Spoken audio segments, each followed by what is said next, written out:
ça se tient à un petit mois. Je vous avais fait une lecture chuchotée de Romain Gary. Je reviens pour un format qui va être un petit peu plus long. Il s'agit d'un book tag de A à Z.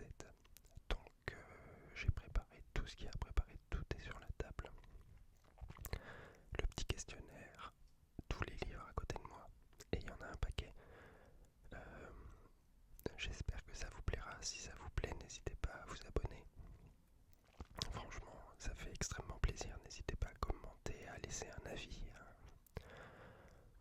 quel qu'il soit en fait. Si c'est pour parler de livres, si c'est pour parler d'autres choses, si c'est juste pour nous remercier ou même pour dire que ça vous plaît pas, entre guillemets, c'est pas dérangeant.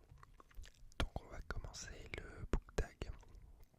Le premier c'est A pour auteur, auteur dont tu as lu le plus de livres. Et en fait j'ai un peu hésité.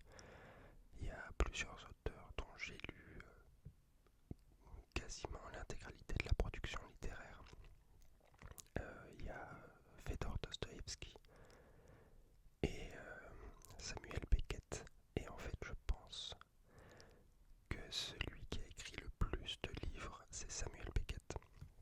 C'est-à-dire qu'il y a quand même pas mal de petits livres. Il avait aussi des pièces de théâtre, du roman.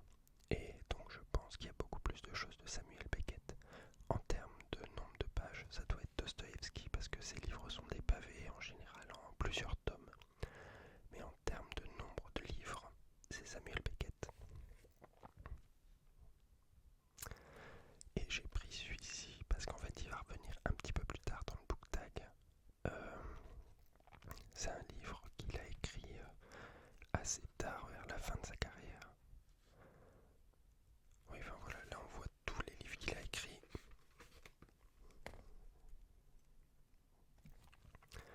Il y en a un paquet. Il y a des romans et nouvelles, des poèmes, des essais, et ensuite théâtre, télévision et radio, parce qu'il a fait aussi un film. Il a fait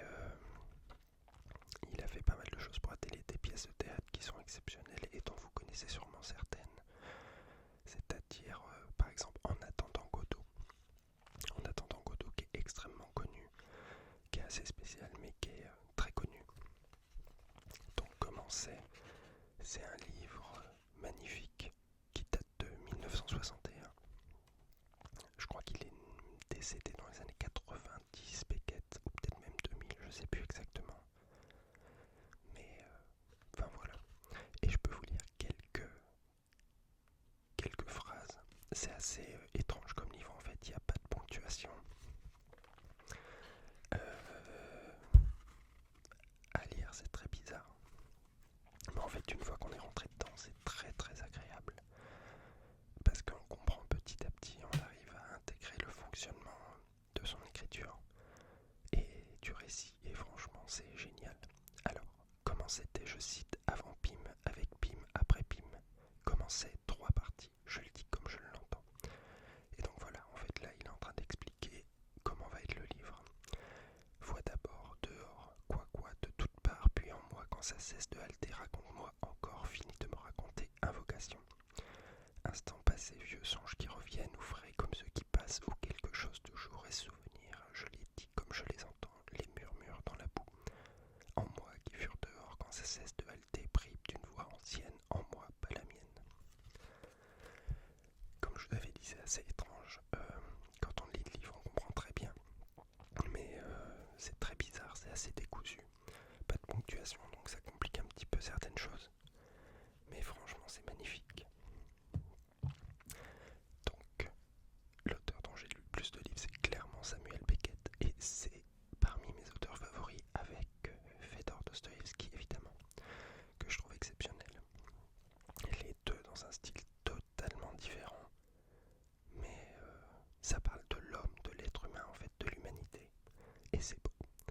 C'est beau parce qu'ils ont su cerner l'homme, que ce soit dans sa bonté, dans sa malveillance. Dostoïevski, il y a quand même beaucoup de personnages assez sombres, assez mauvais.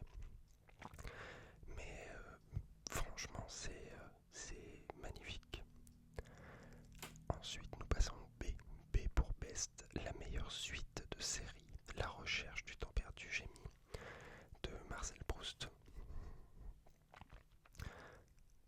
je vous ai déjà lu d'ailleurs en lecture chuchotée une partie du côté de chez Swan.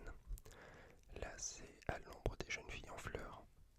Et en fait, il y a une telle unité dans le récit, un tel développement, une telle avancée dans l'histoire, et c'est riche. En soi, le sujet est relativement simpliste. C'est le fait de se rendre compte qu'on vieillit et de voir que les choses autour de nous vieillissent et disparaissent et changent. Et c'est vraiment une sorte de travail sur la mémoire, sur les souvenirs, sur ce qu'on devient, ce que les autres sont devenus. Stylistiquement, c'est exceptionnel. Après, c'est réputé pour l'être. Je veux dire, Marcel Proust, il est connu pour ça, pour être un des auteurs les plus stylistes. Il passait énormément de temps à réviser ses manuscrits. Alors, il a passé une grande partie de sa vie à écrire dans son lit allongé parce qu'il était fystique. C'était un problème de santé, on dit plus vraiment fystique, mais il souffrait d'asthme et il avait des problèmes de respiration. Donc il était globalement allongé dans sa chambre. Il venait d'une famille qui avait énormément d'argent. Et donc en fait voilà, il avait les moyens. Il a écrit sur 20 ou 30 ans je crois, La recherche du temps perdu. Et franchement, pour un classique, je trouve ça plutôt facile à lire. C'est beau et c'est extrêmement poétique. On va regarder un petit peu, je tourne les pages.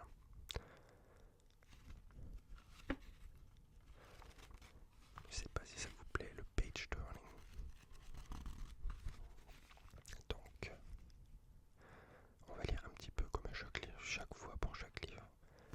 Ma mère, quand il fut question d'avoir pour la première fois Monsieur de Norpois dîner, ayant exprimé le regret que le professeur Cottard fût en voyage, et qu'elle-même eût entièrement cessé de fréquenter Swann, car l'un et l'autre eussent sans doute intéressé l'ancien ambassadeur.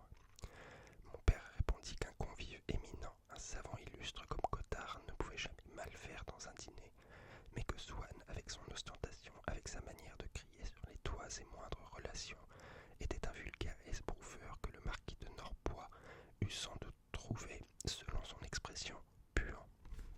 Voilà, c'est une phrase, une seule phrase. Et en fait, il y a un peu cette particularité chez Marcel Proust de faire des phrases extrêmement longues.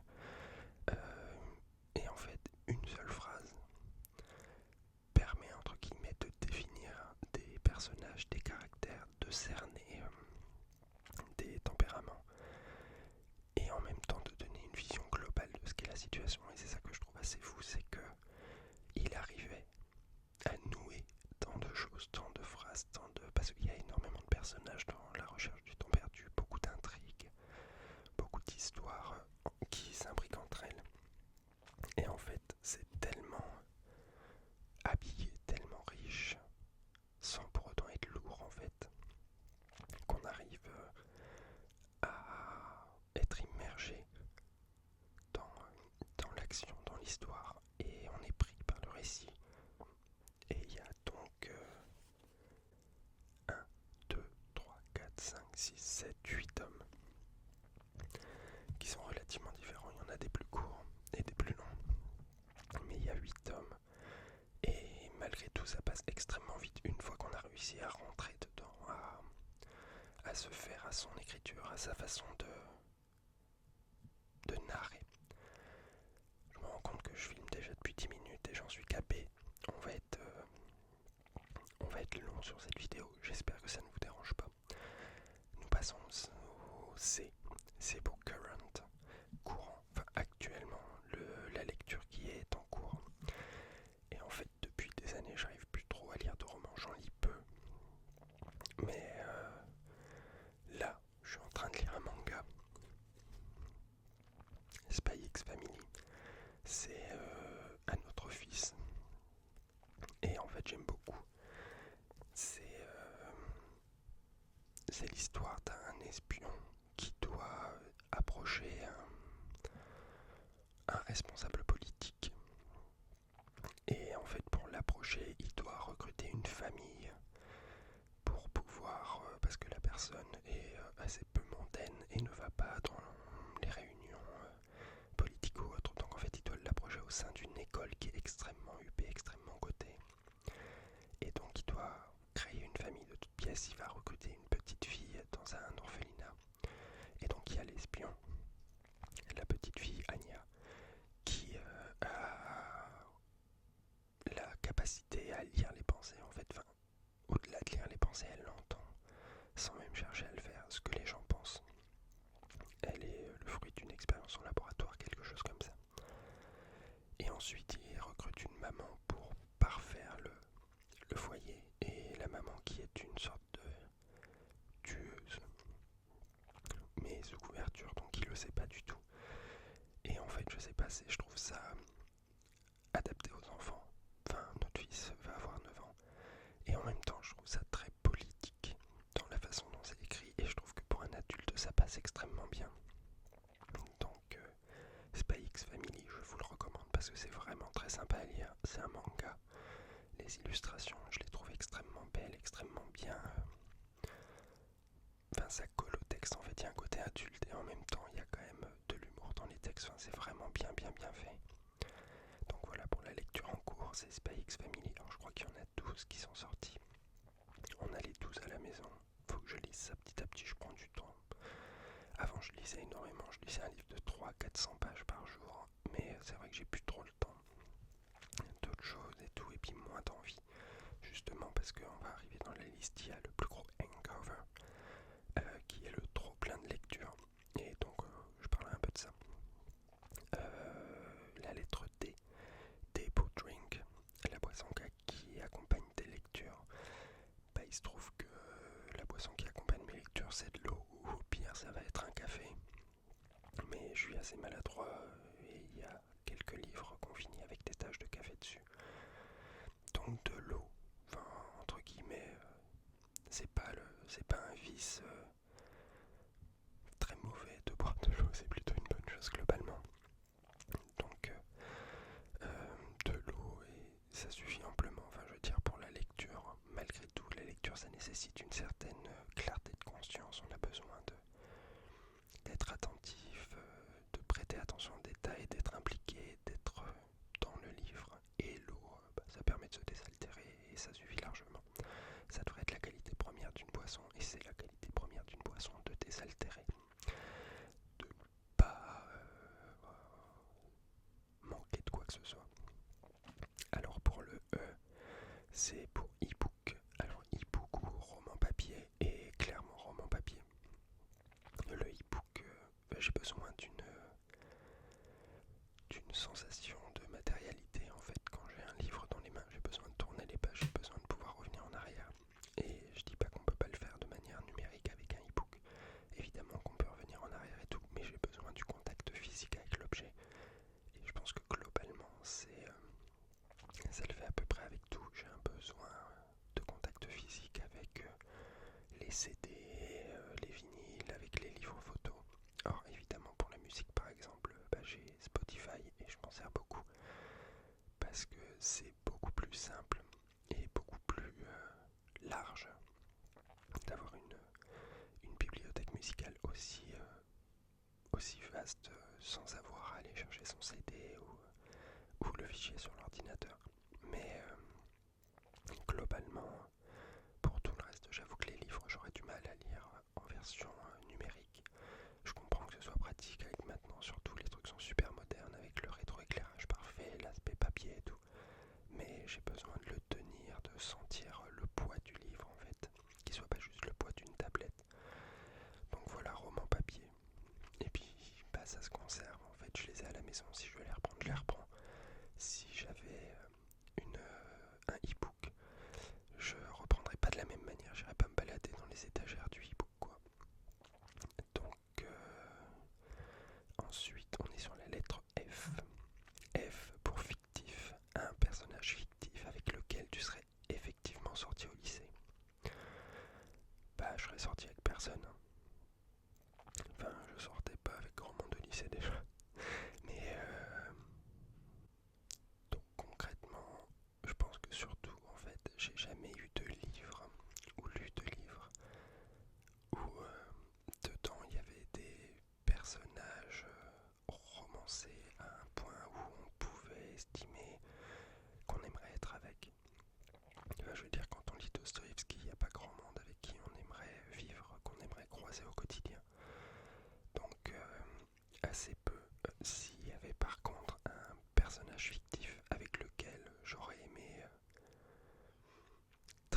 sortir et être amis, on va arriver au livre d'après, enfin du moins à la lettre d'après, qui justement est autour d'un personnage central avec qui j'aurais pu aimer traîner. Et donc ce livre, c'est pour la lettre G, pour Glad, un roman auquel tu es content d'avoir donné une chance. Et c'est Ulysse de James Joyce. Et Ulysse de James Joyce, qui est un livre qui est considéré comme un livre parmi les plus durs à lire, et qui est effectivement extrêmement complexe, mais il est extrêmement complexe par la multiplicité de formes de narration, par l'enchevêtrement des histoires. Au-delà de ça, l'histoire, elle, est super simple. L'histoire, c'est celle de Stephen Dédalus, donc Dédalus, et qui est un personnage qui va naviguer dans la nuit à Dublin sur une journée en fait. Et le récit a été fait de façon à ce que ça corresponde à l'Odyssée écrite par Homère, donc Ulysse et l'Odyssée d'Ulysse. Et donc en fait toutes les étapes de l'Odyssée d'Ulysse sont reprises sous une autre forme et en modifiant chaque aspect pour que les 24 heures de la journée correspondent à l'Odyssée d'Ulysse par transposition. Transposition, ça veut strictement rien dire, donc j'invente un petit peu des mots là. Et donc c'est magistral parce qu'il y a un travail derrière qui est exceptionnel sur la façon dont il a écrit, dont il a réfléchi. Chaque chapitre correspond à une couleur, une matière, une narration. Enfin, il y a plein de détails, on peut trouver sur internet exactement en fait chaque paramètre qui a servi à composer chaque chapitre. Et c'est assez fou de se dire qu'il a eu l'intelligence de faire ça. Mais en même temps, c'est dur à lire parce qu'il y a plusieurs choses qui s'enchaînent. Je vais vous lire quelques phrases du premier chapitre. En fait, je voulais en faire une lecture chuchotée, mais je me dis que ça va détendre personne tellement c'est fou. J'ai encore un marque-page à l'intérieur.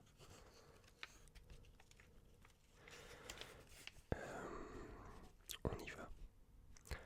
En majesté dodue, Buck Mulligan émergea de l'escalier porteur d'un bol de mousse arasé sur lequel un miroir et un rasoir reposaient en croix. Tiède, l'air matinal soulevait doucement derrière l'homme une robe de chambre jaune dénouée à la taille. Élevant haut le bol, il entonna Introibo ad altare Dei. À l'arrêt, son regard plongea dans le sombre escalier en colimaçon et il enjoignit d'un ton canaille. Allez, monte, Kinch, allez, monte, espèce d'affreux. Solennel, il s'avança et grimpa sur la banquette de tir circulaire. S'étant retourné, il bénit par 3 fois grave la tour, le pays environnant et les montagnes en cours d'éveil. Puis, apercevant Stephen Dédalus, il se pencha vers lui et dessina dans l'air des croix rapides roucoulant du gosier et hochant la tête. Stephen Dédalus, mécontent et ensommeillé, s'appuya sur le haut des marches et regarda froidement ce visage qui le bénissait, tout en longueur chevaline roucoulant et secoué de hochements et la chevelure blonde indemne de tonsure, qui avait du chêne clair le grain et la nuance. Buck Mulligan jeta un rapide coup d'œil sur le miroir avant de recouvrir le poil vivement. Au paddock, fit-il, sévère. Alors là, évidemment, dit comme ça me paraît plutôt clair. Quand on commence à s'enfoncer dans le livre, ça devient beaucoup plus compliqué, mais pour autant, pour ceux qui aiment lire, pour ceux qui n'ont pas peur de quelque chose qui pourrait être rebutant de prime abord, je vous invite à lire Ulysse de James Joyce parce que c'est splendide, tellement bien réfléchi, tellement bien écrit. Et en fait, toutes les formes de narration, il y a des passages où c'est le narrateur est tu, le narrateur est il, le narrateur est nous. Il y a des passages où c'est écrit comme une pièce de théâtre, il y a des passages où c'est écrit sous la forme d'articles de journaux. Chaque chapitre en fait est écrit comme sur un ton journalistique. Il y a des chapitres où c'est écrit un peu en blague, enfin c'est assez étrange. Et à la fin on arrive quand même à un ensemble cohérent qui raconte une histoire, qui est vraiment une histoire simple.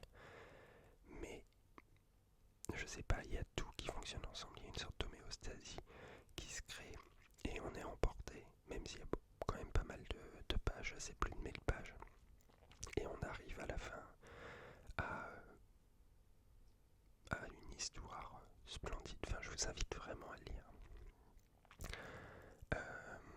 Ensuite, on va passer à H pour Hayden, un roman que tu considères comme un joyau caché. Alors ça, je savais pas trop. Et en fait, j'ai pris un roman que je trouve vraiment très bon, qui n'est pas spécialement un roman caché parce qu'il est connu, mais peut-être pas de vous. C'est La Modification de Michel Butor. Et pareil, en fait, la forme est assez étrange. C'est un livre qui est très connu.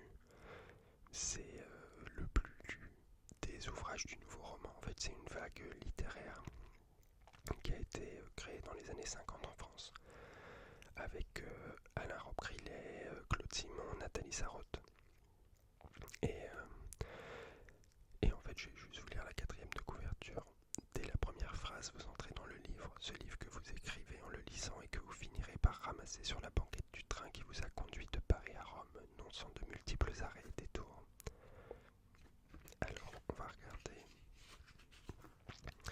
En fait, il nous vous voit. Enfin, c'est assez étrange. Première partie. Vous avez mis le pied gauche sur la rainure de cuivre et de votre épaule droite, vous essayez en vain de pousser un peu plus le panneau coulissant. Vous vous introduisez par l'étroite ouverture en vous frottant contre ses bords, puis votre valise couverte de granules cuir sombre couleur d'épaisse bouteille, votre valise assez petite d'homme habitué au long voyage. Vous l'arrachez par sa poignée collante, avec vos doigts qui se sont échauffés. Si peu lourde qu'elle soit de l'avoir portée jusqu'ici, vous la soulevez et vous sentez vos muscles et vos tendons se dessiner, non seulement dans vos phalanges, dans votre paume, votre poignet, votre bras, mais dans votre épaule aussi, dans toute la moitié du dos et dans vos vertèbres depuis votre cou jusqu'au rein.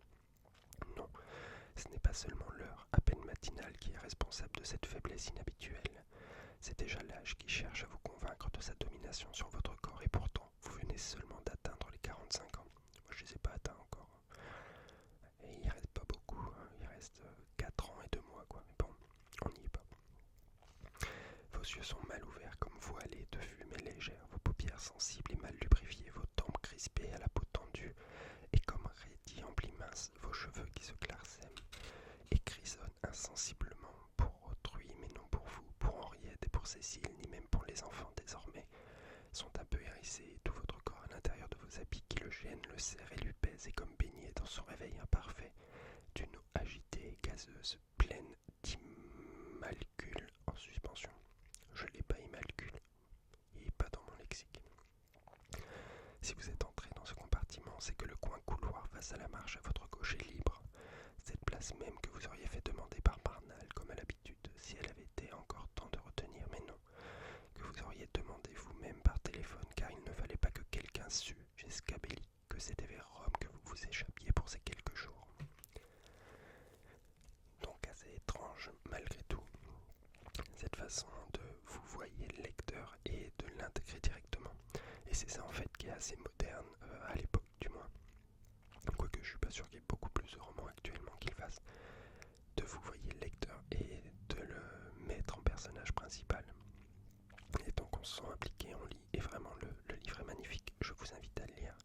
La Modification de Michel Butor, et j'en ai d'autres. Il y a l'emploi du temps, également de Michel Butor, qui est très très bien.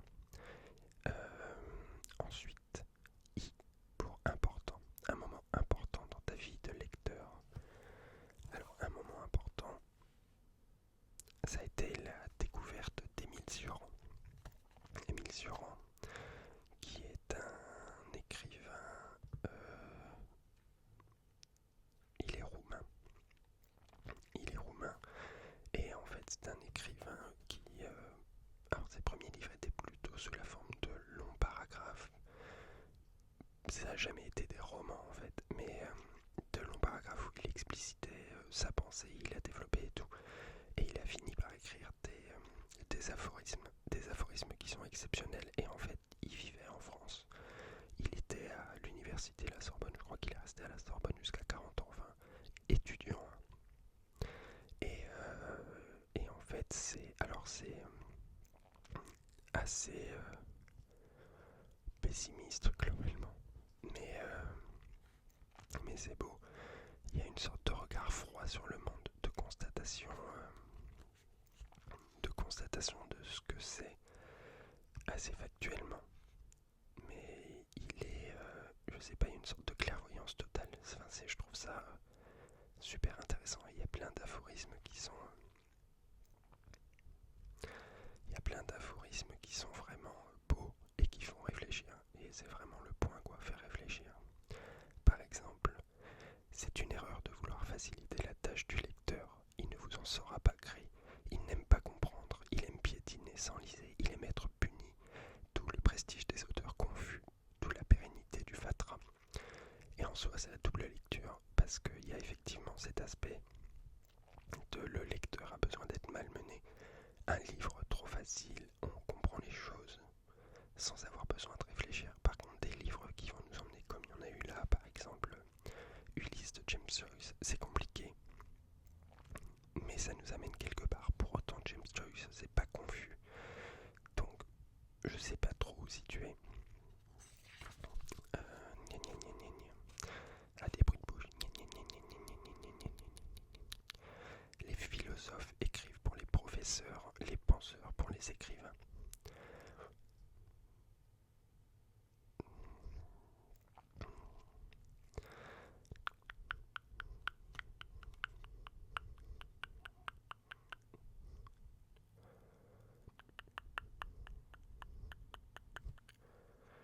Un livre doit remuer des plaies, en provoquer même. Un livre doit être un danger. En fait, c'est marrant. Il y a un auteur français que j'affectionne particulièrement, qui est Martin Page. D'ailleurs, j'ai pas mis de livre de Martin Page, mais j'affectionne particulièrement. Qui a aussi ce sens de la formule relativement juste. Je remets le point sur mon nez. Et c'est un peu similaire.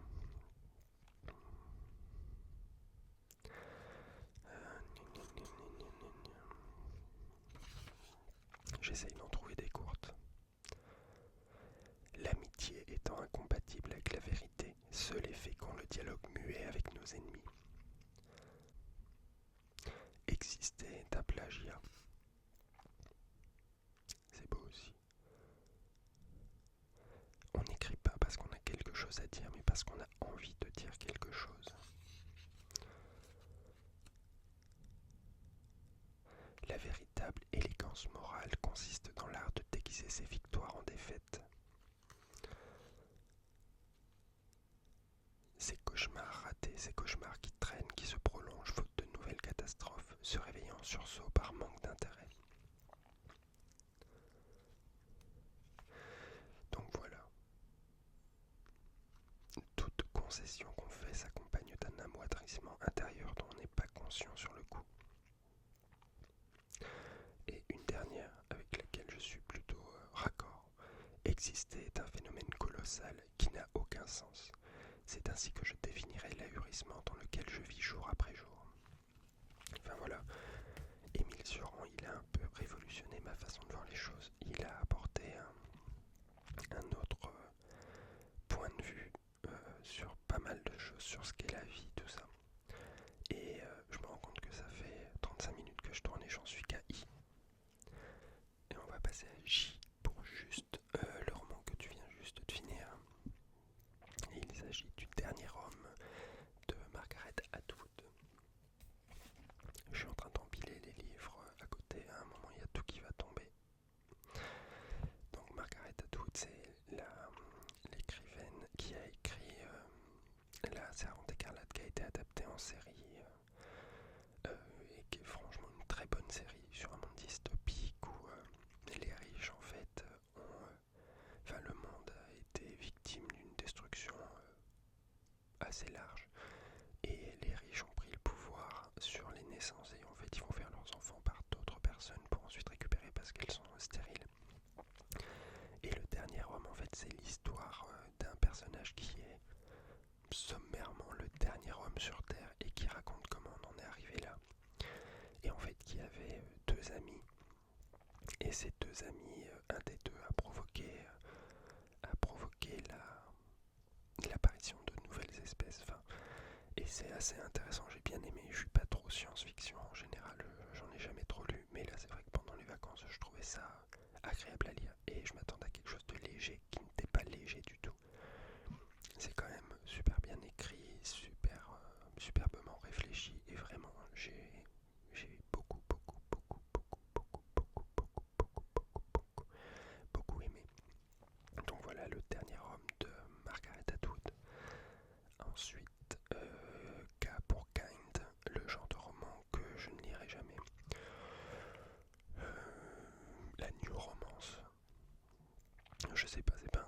dire, c'est une question de sensibilité, d'époque, je pense aussi.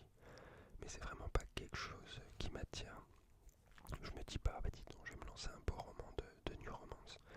De ce que j'ai pu voir et tout, c'est des thèmes qui en général me parlent pas, qui me concernent pas et qui m'intéressent pas spécialement. Donc voilà, je vais dire la New Romance. Aucune critique envers ceux qu'on lit, c'est juste que moi c'est pas ma sensibilité. Elle, pour long, le roman le plus long que tu aies jamais lu, et bah là je vais dire Ulysse de James Joyce.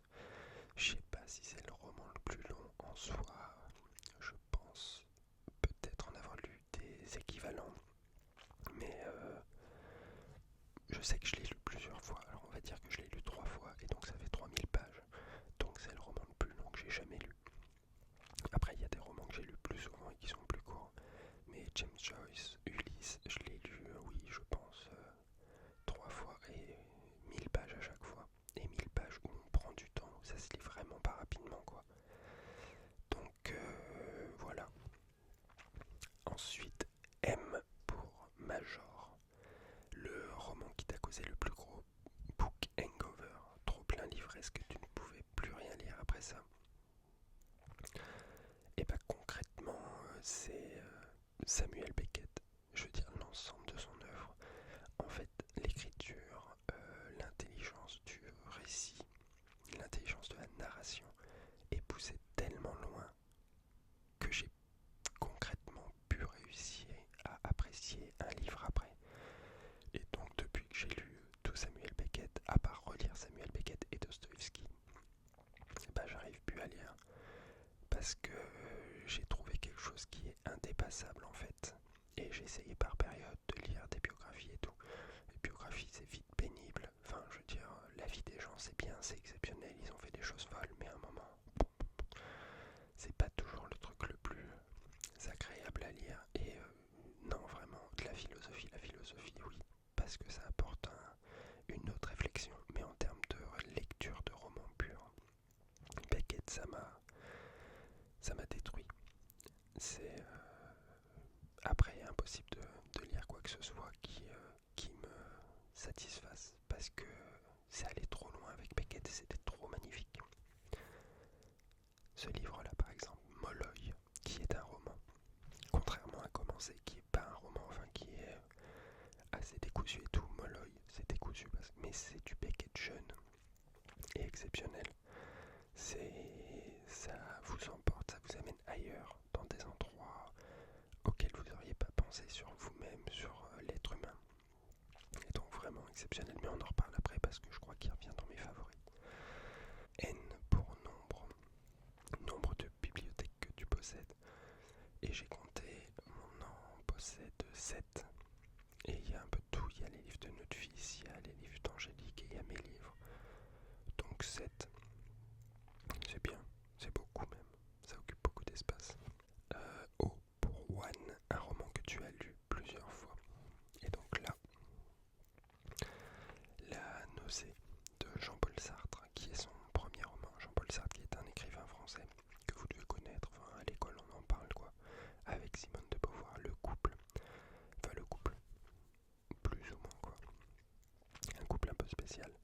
Et donc La nausée qui est le premier roman de Jean-Paul Sartre, qui est extrêmement beau, il y a une grosse part de métaphysique sur ce qu'est l'homme, sa place au sein du monde, l'essence, l'existence, blablabla. Et vraiment c'est un super roman. Et je vais vous lire la 4e de couverture. Donc j'étais tout à l'heure au jardin public. La racine du marronnier s'enfonçait dans la terre juste au-dessous de mon banc.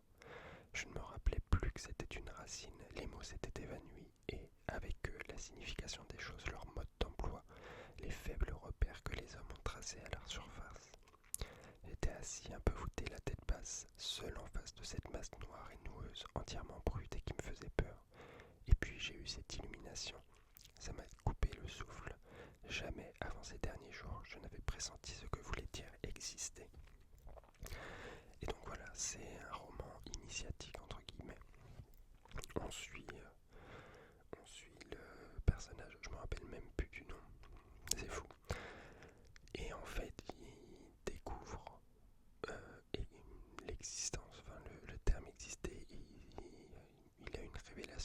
qu'est la vie. Et vraiment c'est un très beau roman, je l'ai lu plusieurs fois parce qu'il y a une grosse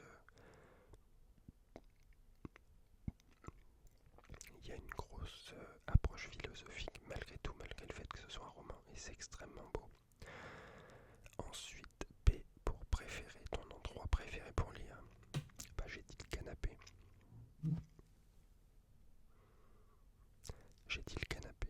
J'aime bien lire dans le canapé, je trouve ça confortable. Pour lire, il faut être bien posé, avec son petit verre d'eau. Voilà. Donc le canapé, c'est très bien. Alors, une citation d'un livre pour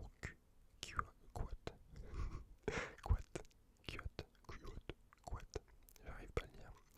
Une citation d'un livre que tu as lu qui t'inspire ou qui te fait ressentir plein d'émotions. C'est dans le premier livre que je vous ai montré de Samuel Beckett. Et la situation c'est Ever tried, ever failed, no matter, try again, fail better. Et c'est assez connu en fait comme citation, les gens doivent pas savoir d'où ça vient, donc ça vient d'un livre de Samuel Beckett et je crois que c'est dans Commencer. Et ça veut dire déjà essayé, déjà raté, ça ne fait rien, essaye encore, rate mieux. Et c'est pour... je trouve ça beau en fait, ça veut dire que la vie c'est aussi ça, la vie c'est faire des choses, les rater, essayer de nouveau, rater encore, et en fait d'une manière empirique, on va comprendre ce qui ne va pas, et on va réussir à aller plus loin et à construire plus loin en fait. Et je sais qu'il y a un tennisman, c'est Sam, j'arrive pas à prononcer son nom, je crois que c'est un polonais, Wawrinka, qui avait ça tatoué sur le bras. Je me rappelle d'avoir vu un match où il avait ça tatoué sur le bras, et je trouvais ça très marrant. Je sais pas s'il est fan particulièrement de Samuel Beckett, mais en tout cas il était fan de la citation, et ça correspond bien aussi à l'état d'esprit que peut être celui d'un sportif. Le fait de faire les choses, de louper, de recommencer, de relouper, mais relouper en progressant, et donc continuer et réussir à parvenir à un niveau qui nous convient. R pour regret de lecteur, et là je vais changer de page, et j'en suis qu'à 2/3. Regret. Et mon regret, c'est un livre de James Joyce. Ulysse est un livre de James Joyce. Là on est sur Finnegan's Wake. James Joyce qui a donc écrit Ulysse, qui est un livre compliqué comme j'ai dit, où il s'est creusé la tête pour trouver des choses, et derrière il a écrit Finnegan's Wake.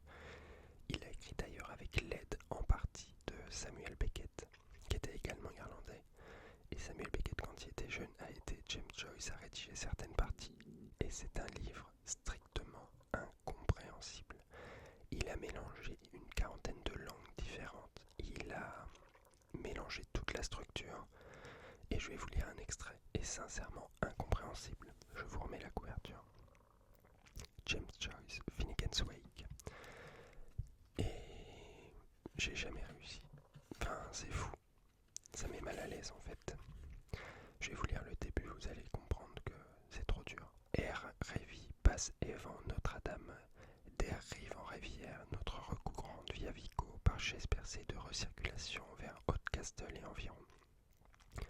Sir Tristram, manchissant la courtoisie, n'avait pas qu'épuisé sa dérive d'Armorique du Nord sur ce flanc de notre isthme décharné d'Europe mineure pour y resoutenir le combat d'un presqu'isle de Penny. Ni près de fleuve Oconee, les roches premières ne s'étaient exaltruées en splendide Georgie du plein de Lawrence. Comptait en doublant ses membres tout le temps. Nulle voix humaine n'avait dessoufflé son micmac pour débaptiser Patrick. Donc voilà. Juste ça, j'ai rien compris. Alors apparemment, j'ai vu des explications et ça a l'air extrêmement simple en termes d'histoire. C'est juste qu'il a mis dedans de la mythologie de toutes les civilisations. Plusieurs langues, il a mélangé tout. Et en fait, j'arrive pas du tout. Donc c'est un regret. Et là on tombe sur un deuxième regret. Est-ce pour série, une série que tu as commencé mais jamais fini, et dont tous les livres sont sortis, étant donné que les 3/4 des auteurs dont je parle sont décédés, concrètement ils sont tous sortis les livres.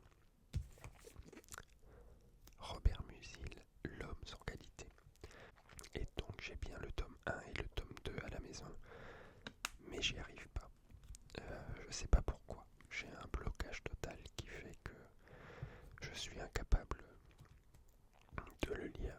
Enfin, je sais pas, ça m'accroche pas, il n'y a rien qui me tient en haleine, il n'y a rien qui me motive à continuer. Et pourtant, je l'ai lu dans une période où je lisais beaucoup de livres, et des livres compliqués, des livres plutôt faciles, mais celui-ci, j'ai jamais réussi. Ça veut pas, ça passe pas. À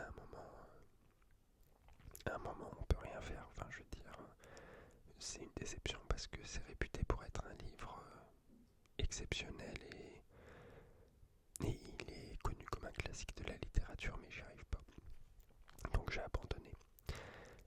T pour 3 de tes livres préférés de tous les temps.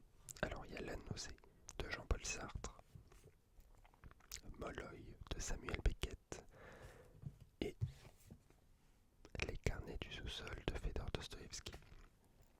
Et ce sont mes 3 livres, je pense, favoris, ceux que j'ai lus le plus déjà. Je les ai relus au moins 4-5 fois chacun, largement même, je pense. Molloy, je l'ai lu plusieurs fois, Les carnets du sous-sol aussi. Et en fait, les 3, ça parle d'un homme.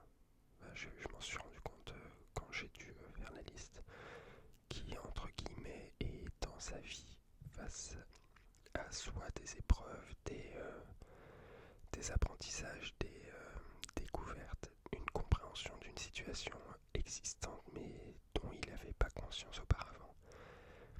Et en fait, c'est vraiment relativement proche en termes de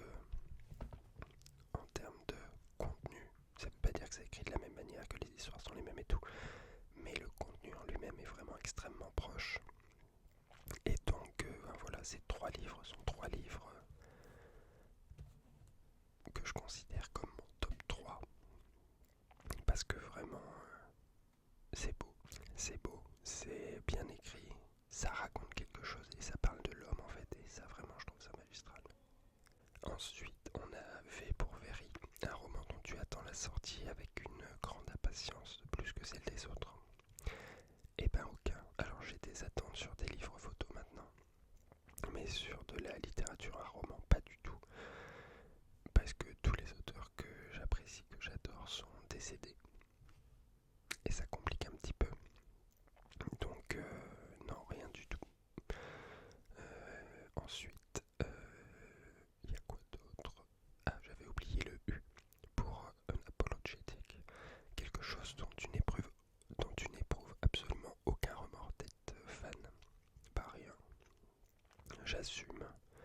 J'aime quelque chose, je le lis et j'ai pas de raison de m'en cacher. Ensuite, on a W pour Worst, ta pire habitude livresque.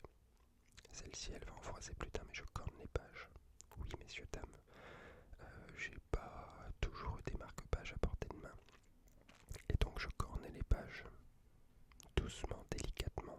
Mais ça se voit, quoi, et ça laisse une trace. C'est corné. Je sais qu'il y en a qui aiment pas. Mais bon, chacun fait ce qu'il veut. Moi, mes livres, si je les achète, je les corne. Si c'est un livre emprunté ou à la bibliothèque, je le fais pas. Mais mes livres, je le fais.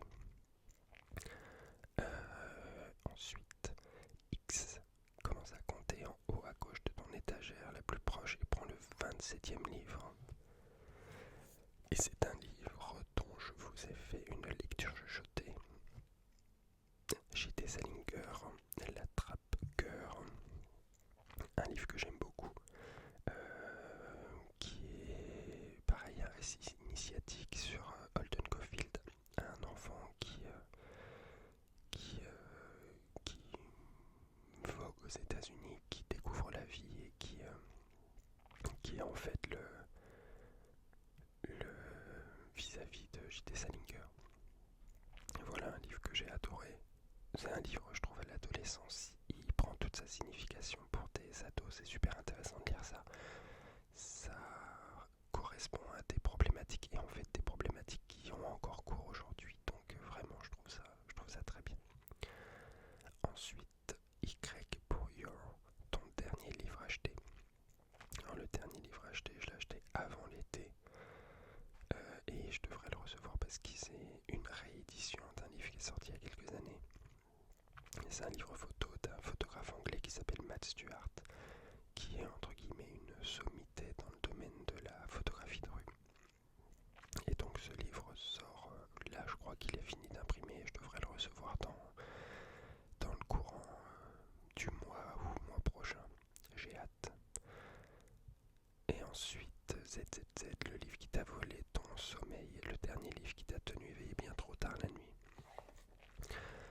Alors, c'est pas ce livre particulièrement, mais Thomas Bernhard, c'est un auteur allemand.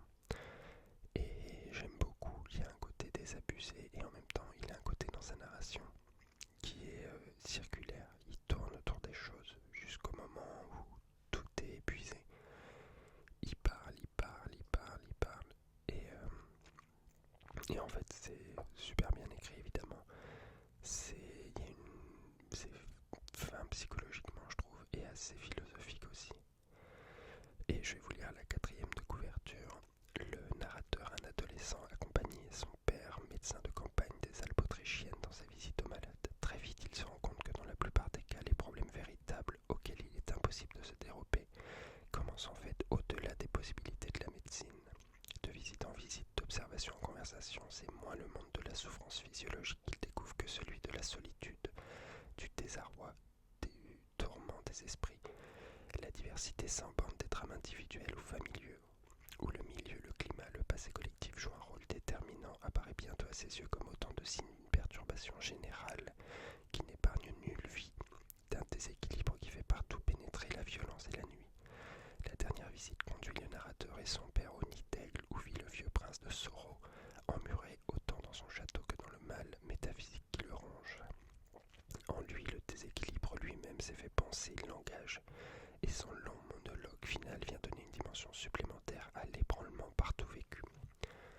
Et voilà, donc comme je disais, il y a un côté très philosophique, mais ça questionne, ça interroge, et on a du mal à s'en remettre derrière. Donc voilà, je pense que la vidéo va faire à peu près 45 minutes. J'espère que ça vous aura plu, j'espère que ça vous aura intéressé, que potentiellement vous aurez découvert des livres et que ça